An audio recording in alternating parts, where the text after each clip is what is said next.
नाम पाने वाले को क्या मिलता है? सत्य नाम सतगुर से पावे, पकड़ जिसे सतलोक को जावे।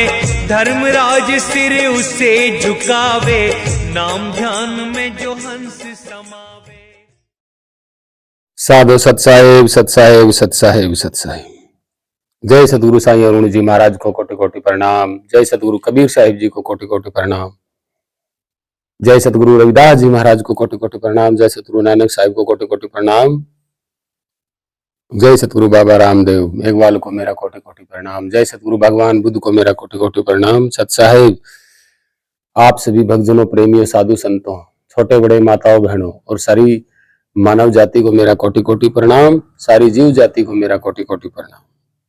सत साहेब, सत साहेब। भक्तजनों, प्रेमियों, आज जो हम वीडियो बना रहे हैं वो एक ऐसी वीडियो है जिससे आप समझ पाएंगे कि आखिर संसार में मेरी धारणा क्यों है, यानी कि अवधारणा।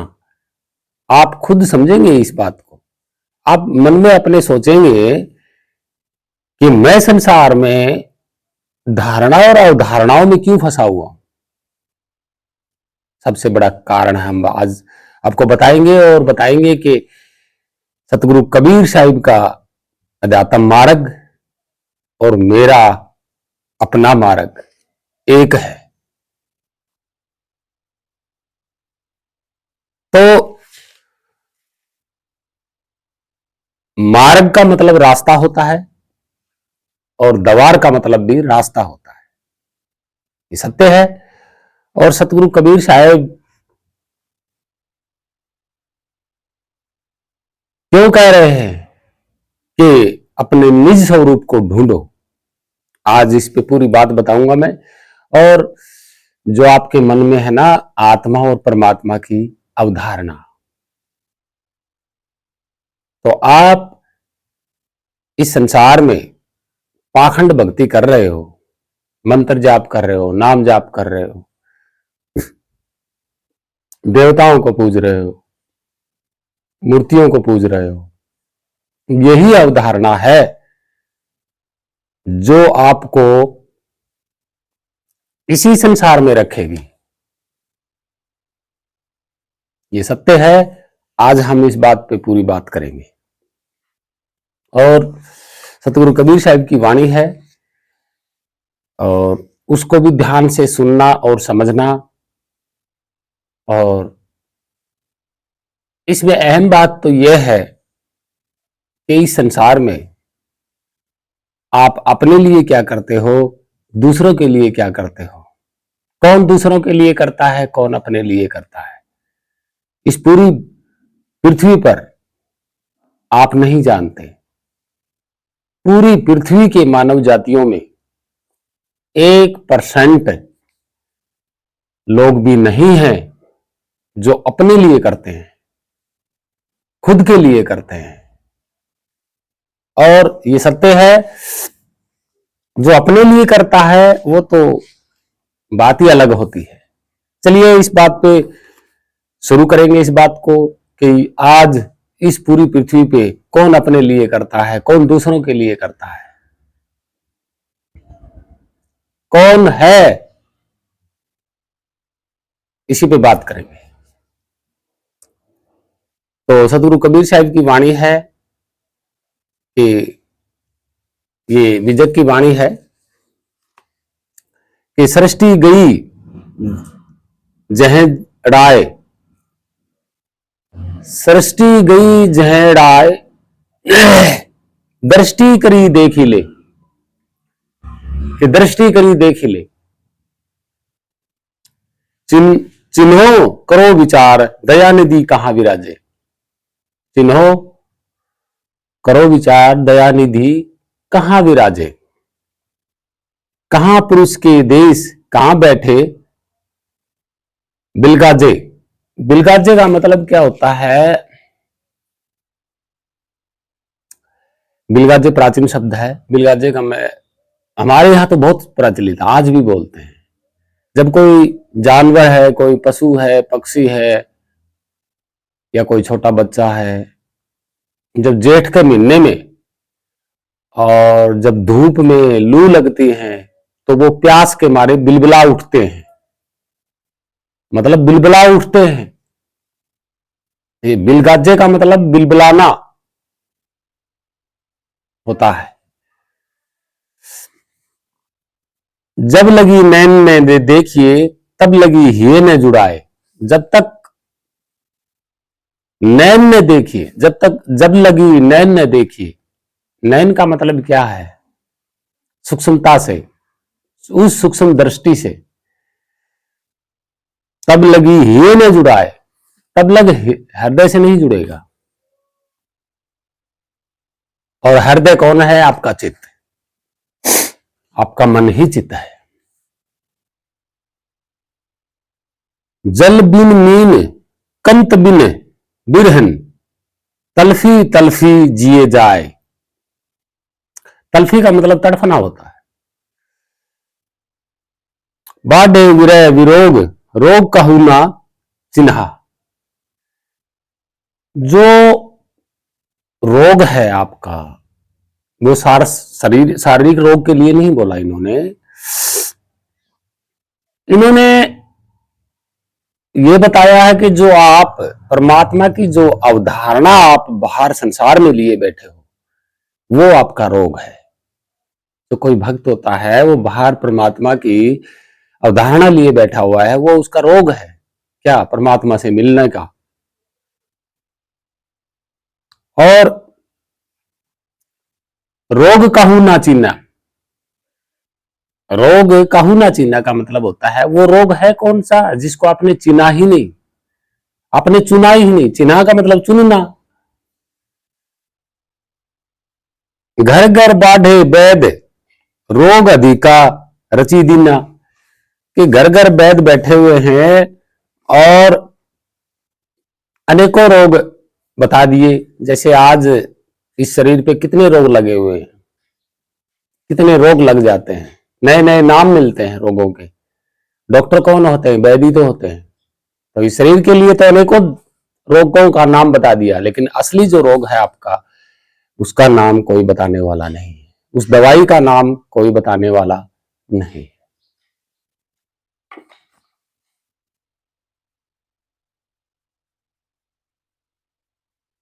वैद मिले, हाँ, घर घर बैठ। विरह वियोग कैसे मिटे, कैसे तपन बुझाए। वैद मिले जब औषधि, जिए के भ्रम, हाँ, जिए के भ्रम नसाए। जिए के भ्रम नसाए। इस जीव का जो रोग है वो भ्रम है, ये सत्य है। इस जीव का रोग ही भ्रम है, इसके अलावा कोई दूसरा रोग नहीं है। भ्रमित होना ही रोग को लगाना होता है। आप भ्रमित हो गए तो रोग को लगा लिया आपने, ये सत्य है। वाणी थोड़ी लंबी है, लेकिन हम आपको बता देते हैं फिर भी कि इस संसार में सिर्फ संसारिक वस्तुओं पे ही हर एक चीज लागू होती है। ध्यान से सुनना, इस बात को डायरी में लिख लो,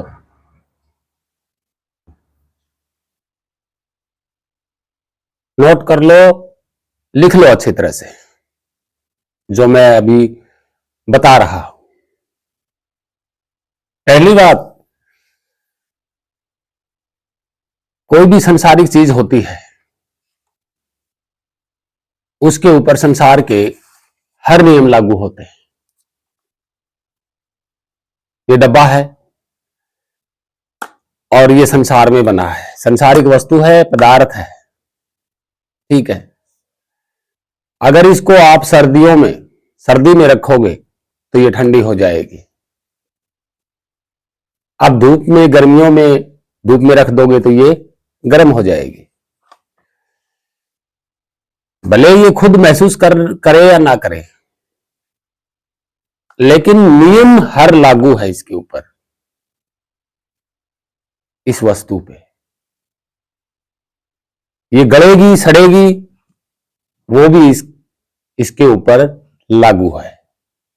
जो इसका गलना और जो सड़ना होता है, इसका खराब होना होता है, वो इसका रोग है,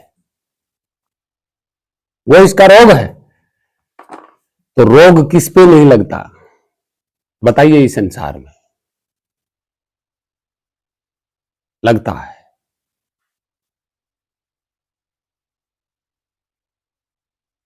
अंत समय तक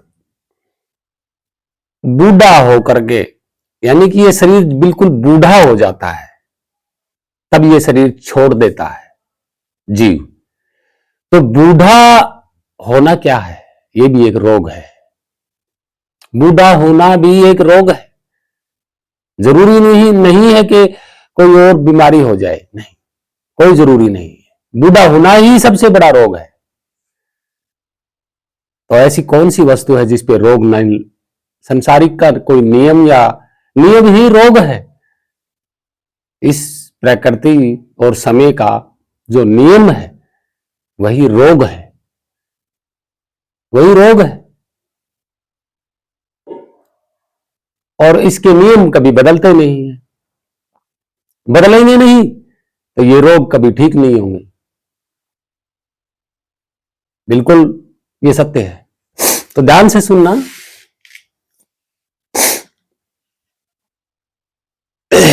जब इस शरीर पे सब कुछ लागू है, संसारिक नियम, तो आप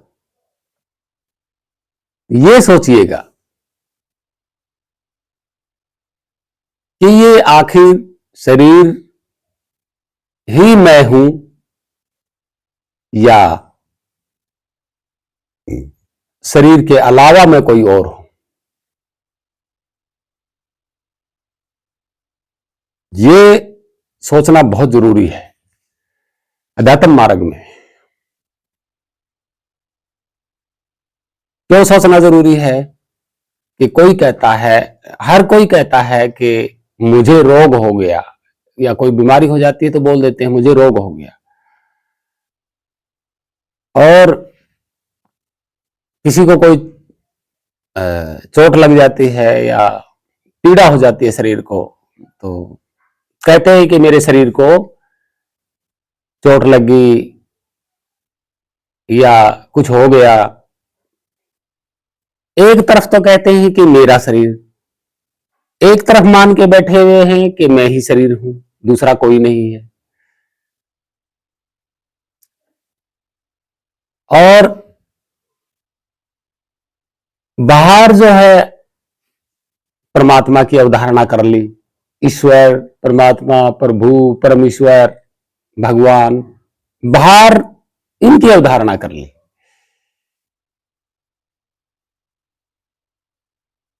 तो ये अवधारणा करने वाला कौन है? क्या ये शरीर ही अवधारणा करता है? ये जानना बहुत जरूरी है सत्य मार्ग में। ये अध्यात्म मार्ग में जानना बहुत जरूरी है। चलिए शुरू करते हैं इस बारे में। देखिए, पहली बात तो यह है कि अगर आप शरीर हो, अगर आप खुद शरीर हो, तो फिर आप रोग होने क्यों देते हो? आज के युग में मानव ऐसा बुद्धिमान और विकास में और टेक्नोलॉजी में माहिर है, शायद ही किसी अन्य ग्रह पर होगा। तो वो फिर अपने शरीर, खुद को रोग होने क्यों देता है? या अगर वो खुद अपने को शरीर मानता है तो वो खुद रोग क्यों होने देता है? क्यों अपने आप को बूढ़ा होने देता है? और अंत समय में क्यों चुप हो जाता है?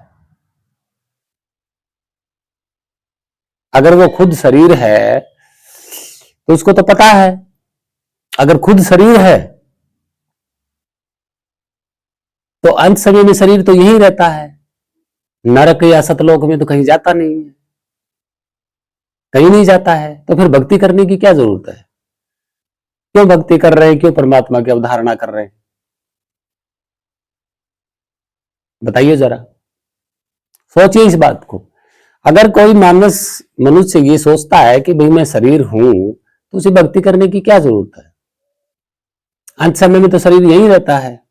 सारी दुनिया देखती है कि शरीर तो नरक में जाता नहीं है, ना सतलोक में जाता है,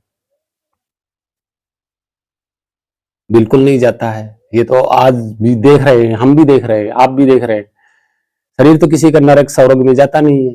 अगर खुद मानता है मनुष्य कि भाई मैं शरीर हूं, तो शरीर तो नरक स्वर्ग में जाता नहीं है। वो तो सीधा या तो मिट्टी में दबेगा या फिर अग्नि में जाएगा।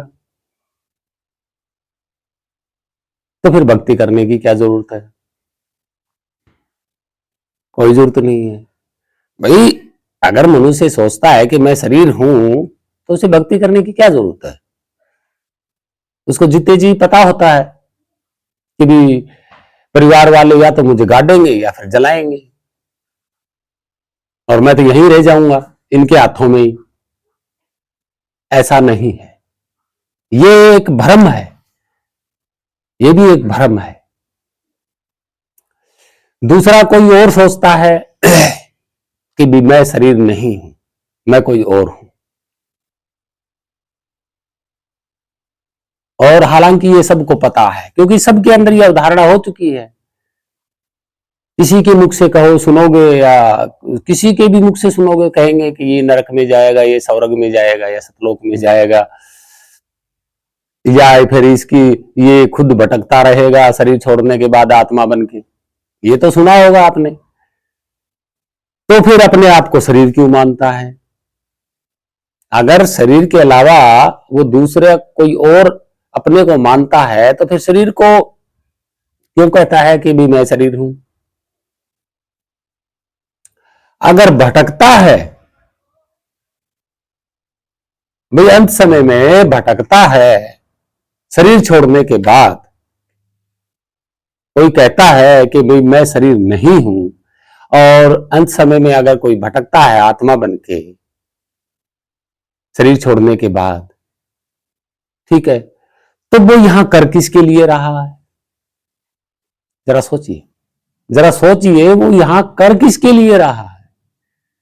भाई अंत समय में उसके जो कोई चीज काम की नहीं है, तो वो यहां कर किसके लिए रहा है?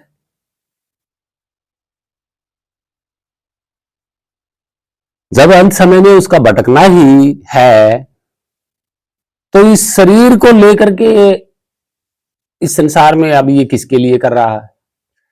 जरा सोचिए। देखिए, शरीर के लिए हर व्यक्ति कर रहा है, हर व्यक्ति कर रहा है। शरीर पे कपड़े पहने जाते हैं तो शरीर के लिए ही है। खाना खाता है, भोजन खाता है, किसके लिए? शरीर के लिए। लोग शरीर को तंदुरुस्त बनाना चाहते हैं, स्वस्थ बनाना चाहते हैं। किसको बनाना चाहते हैं? शरीर को। किसके लिए करने में जुटे हुए हैं? शरीर के लिए। ध्यान से सुनना इस बात को और लिख लेना कॉपी में, झूठ नहीं है ये। दूसरा, महंगी महंगी गाड़ियां खरीद रहे हैं, एसी वाली गाड़ियां हैं, सर्दियों में गर्मी पैदा करने वाली, गर्मियों में ठंड पैदा करने वाली इतनी महंगी महंगी गाड़ियां हैं, एक से एक टेक्नोलॉजी की गाड़ियां हैं। उसमें कौन बैठता है? शरीर। शरीर बैठता है। शरीर के लिए कर रहे हो। वो गाड़ी भी शरीर के लिए है, शरीर को ढोने के लिए है, चाहे वो जिंदा है या मुर्दा है। गाड़ी शरीर के ढोने के लिए बनी है। तो जरा सोचिए, आप शरीर को ढो रहे हो, घुमा रहे हो, या अपने आप को घुमा रहे हो? अपने आप को बैठा रहे हो गाड़ी में, या शरीर को बैठा रहे हो? सर्दी गर्मी खाना ये सब आप खा रहे हो या शरीर खा रहा है? आप देख रहे हो या शरीर देख रहा है? कान सुन रहे हैं, आप सुन रहे हो, या ये शरीर सुन रहा है? सांस आप ले रहे हो या ये शरीर ले रहा है? आप ले रहे हो तो फिर इन कानों की इनकी क्या जरूरत है भाई? इस शरीर में नाक लगाने की क्या जरूरत है? जब आप सांस तो लेते ही हो, तो शरीर छूटने के बाद क्यों नहीं लेते? फिर सोचने वाली बातें हैं, विचारने वाली बातें हैं, झूठ बातें नहीं है ये।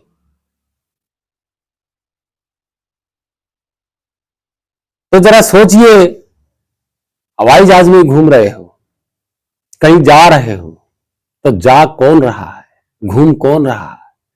शरीर या आप? हवाई जहाज में आप बैठे हो या शरीर बैठा है आपका, या शरीर ही आप हो? अगर शरीर आप हो, आप ही घूम रहे हो, तो फिर भक्ति करने की क्या जरूरत है? क्योंकि शरीर तो अंत समय में परिवार वालों के हाथ में होता है, वो चाहे जलाए या मिट्टी में डाले। तो शरीर कहां जाता है? अगर आप शरीर हो तो कहां जाता है शरीर? या तो मिट्टी में जाता है या फिर अग्नि में जाता है। तो सरोवर नरक में गया कौन? ये कौन सी अवधारणा है? अगर आप शरीर में ही हो तो घूम कौन रहा है? गाड़ियों में, हवाई जहाजों में या पैदल में? कहां कौन घूम रहा है, शरीर या आप? जरा सोचिए। अगर आप सोचते हो कि मैं घूम रहा हूं, तो क्या आपने कभी अपने आप को घूमते हुए देखा है? अगर आप घूम रहे हो तो क्या आपने अभी तक अपने आप को घूमते हुए देखा है कि मैं घूम रहा हूं? नहीं देखा। यह भी अवधारणा आपकी गलत है। अब जो कुछ भी आप इस संसार में कर रहे हो, शरीर के लिए कर रहे हो, अपने लिए कुछ भी नहीं कर रहे। ये 100% सत्य है, झूठ नहीं है। बिल्कुल भी कुछ नहीं कर रहे, 0% भी आपने अपने लिए कुछ नहीं किया। जो कुछ भी किया इस शरीर के लिए किया है। सोना अगर पहना है तो इस शरीर में पहना है, कपड़े पहने तो इस शरीर में पहने, गाड़ियों में घूम रहा है तो ये शरीर घूम रहा है, हवाई जहाज में वो आसमान में उड़ रहा है तो ये शरीर उड़ रहा है। आपको क्या पता आप उड़ रहे हो या गाड़ियों में घूम रहे हो या खाना पीना करते भी हो या नहीं? आप गहना पहनते हो, कपड़ा पहनते हो भी या नहीं? आप अपने को जानते ही नहीं तो आपने कैसे कह दिया कि मैं कपड़ा पहनता हूं, या मैं अपने आप को सजा रहा हूं, या अपने आप को मैं घुमा रहा हूं? कैसे बोल दिया? जब आप अपने को ही नहीं जानते तो क्यों झूठी अवधारणा मन में रखी हुई है कि मैं अपने लिए कर रहा हूं? यह भी आपकी झूठी अवधारणा है कि आप अपने लिए कर रहे हो, शरीर के लिए कर रहे हो। शरीर किसका है? किसका है शरीर? जरा सोचिए। प्रकृति और काल का शरीर है, आप इसके लिए कर रहे हो, अपने लिए कुछ नहीं कर रहे, कुछ भी नहीं कर रहे। अंत समय में ये काल और समय आपसे शरीर छीन लेगी और यूं ही भटकते रह जाओगे अकेले। तो जरा सोचिए, आप किसके लिए कर रहे हैं? अपने लिए या दूसरों के लिए? आप दूसरों के लिए कर रहे हो। दूसरा कौन है आपका? आपका दूसरा संसार है, दूसरा है ये, आपका नहीं है।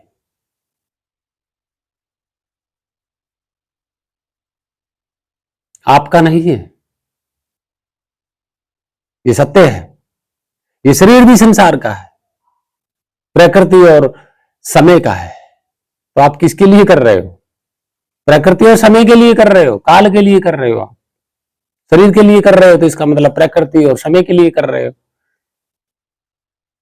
आप तो इस शरीर को पाल पोस के तगड़ा बना के किसको दे रहे हो? किसको पाल पोस रहे हो? किसको सजा रहे हो? प्रकृति और काल को सजा रहे हो। जो कुछ भी कर रहे हो आप दूसरों के लिए ही कर रहे हो। दूसरा कौन है आपका? प्रकृति और काल, यही है दूसरा। और दूसरा, जब प्रकृति और काल आपका दूसरा है तो क्या अंत समय में आपको ये साथ दे देंगे? नहीं देंगे, बल्कि छीन लेंगे। क्या? शरीर।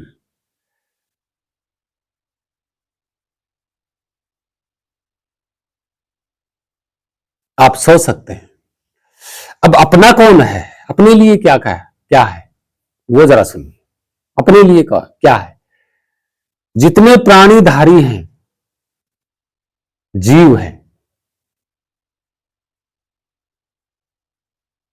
जीव हैं, और जो जितने प्राणीधारी जो जीव हैं और जो परमात्मा का अंश है, वो आपका है। वो आपका है। आप जीवों के लिए कीजिए। अगर आप जीवों के लिए करेंगे तो आप अपने लिए करेंगे।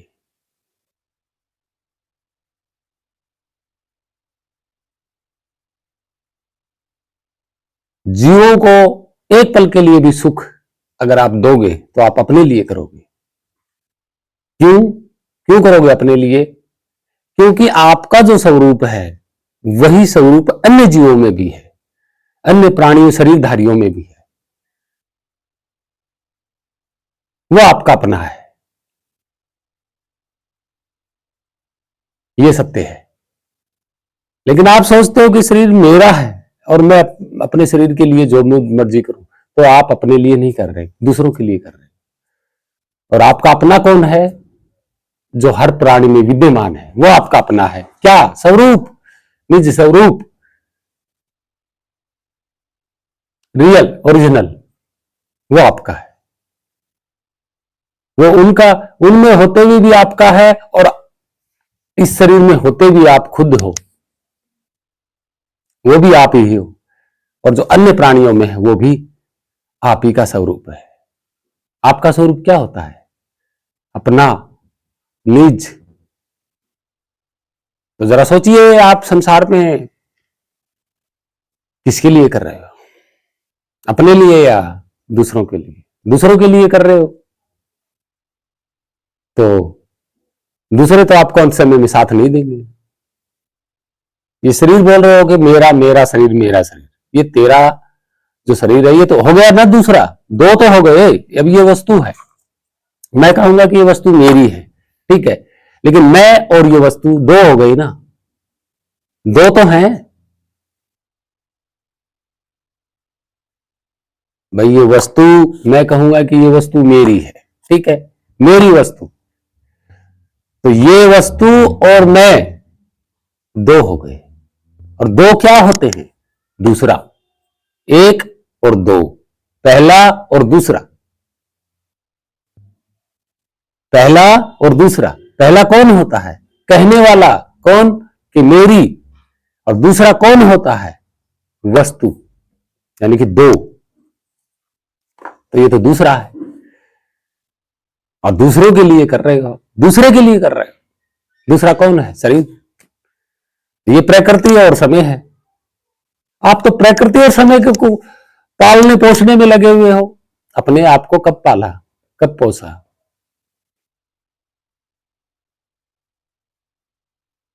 अपने आप को शक्तिवान कब बनाया आपने? कभी नहीं बनाया। आप तो दूसरों को बना बना के दे रहे हो। किसको? प्रकृति को। तो भक्तजन प्रेमियों, ये बहुत अहम बात है, समझने वाली बात है कि आप अपने लिए क्या कर रहे हो।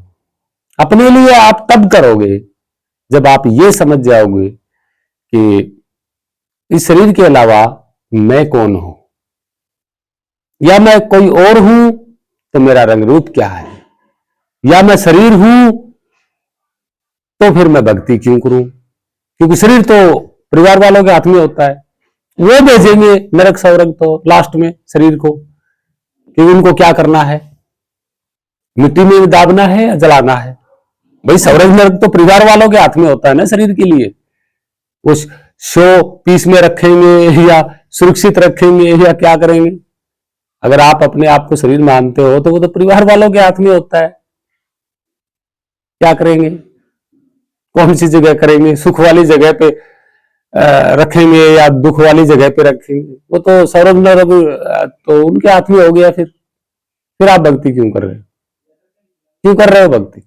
अगर आप दूसरे हो शरीर में, तो जरा सोचिए, मैं अपने लिए कर रहा हूं या संसार के लिए कर रहा हूं या प्रकृति और काल के लिए कर रहा हूं? तो यहीं से वह सवाल उठता है कि आप जब तक अपने को नहीं जानेंगे, ये आपकी अवधारणा गलत है। बाहर संसार में मंत्र क्या है? मंत्र भी तो दूसरे हैं। आप और मंत्र दो हैं, दूसरे हैं, तो दूसरा आपके काम नहीं आएगा। ये सत्य है। मंत्र आप नहीं हो, मंत्र आपके नहीं है। संसार की कोई चीज आपकी है ही नहीं, प्रकृति और माया की है।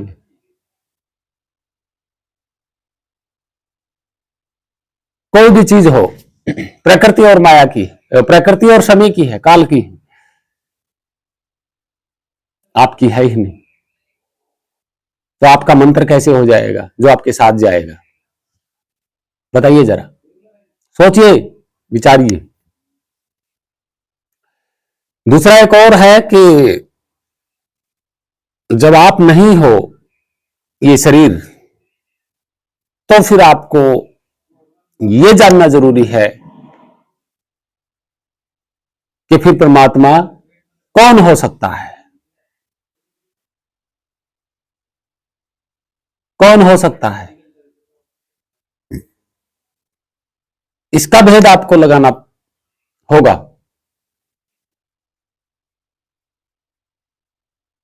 तब आपके अध्यात्म मार्ग समझ में आएगा। और जब तक भेदी सतगुरु, सच्चा सतगुरु आपको नहीं मिलेगा, तब तक आप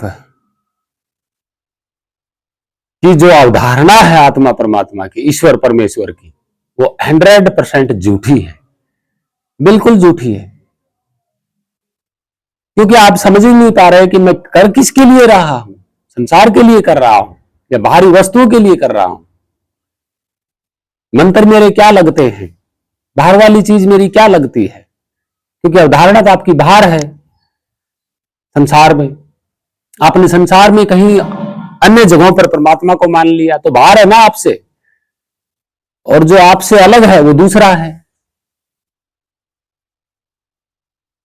जो आपसे अलग है वो दूसरा है, दूसरा आपके कोई काम नहीं आएगा। अगर बाहर वाला परमात्मा कहीं सतलोक में बैठा है तो वो आपके काम आने वाला नहीं है।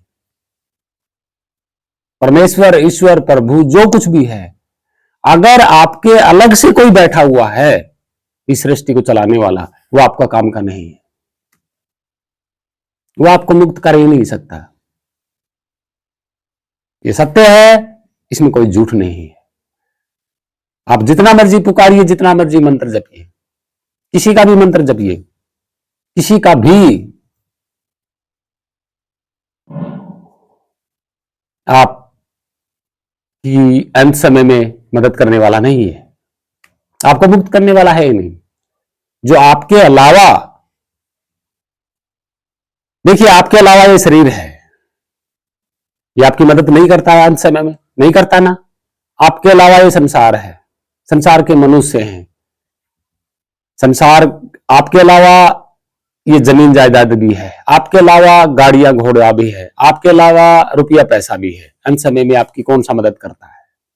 आपके अलावा आपने देवी देवता मान रखे, आपके अलावा आपने परमात्मा मान रखा है, कौन सा मदद करता है? जो चीज आपके अलावा है और आपने मान लिया कि मेरे अलावा परमात्मा भी है, तो वो आपके कोई काम का नहीं है, कोई काम का नहीं है, क्योंकि वो दूसरा हो गया। आप और आपके अलावा दो हो गए। तो आप किसके लिए कर रहे हो? किसके लिए मंत्र जाप कर रहे हो? दूसरे के लिए कर रहे हो, आप अपने लिए नहीं कर रहे। क्योंकि आपका मंत्र इन पाखंडी धर्मगुरुओं ने बताया ही नहीं। जो आप अपना मंत्र जपे, अपने लिए जपे, आपको बताया ही नहीं। सबके सब दूसरों के मंत्र बता रखे हैं, तो दूसरे अंत समय में आपके काम नहीं आएंगे। इतने किलोमीटर दूर अगर आप सोचते हो कि परमात्मा कहीं बैठा, बैकुंठ में बैठा है, शिवलोक में बैठा है, ब्रह्मलोक में बैठा है, सतलोक में बैठा है, आपके अलावा, वो आपके काम आने वाला नहीं है। आपके अलावा तो आपके खुद मौजूद में शरीर है, यही काम आने वाला नहीं है। चाहे कितना भी तकड़ा हो ये शरीर, यही काम नहीं आएगा। तो दूर इतनी किलोमीटर बैठा हुआ आपने कैसे सोच लिया कि आपके अलावा और भी चीज आपके काम आ सकती है? नहीं आ सकती। संसार की कोई भी चीज अलावा, जो आपके अलावा है, कभी काम नहीं आ सकती। आपके अलावा अगर कोई परमेश्वर परमात्मा है तो वो भी आपके काम नहीं आएगा। आपके अलावा अगर ये मंत्र तंत्र हैं, ये भी आपके काम नहीं आएंगे। आपके अलावा अगर आपका कोई गुरु है, वो भी आपके काम नहीं आएगा अंत समय में। इसलिए संतों ने कहा था कि हमारी पूजा मत करना भाई, हमारे धूप दीप पूजा मत करना।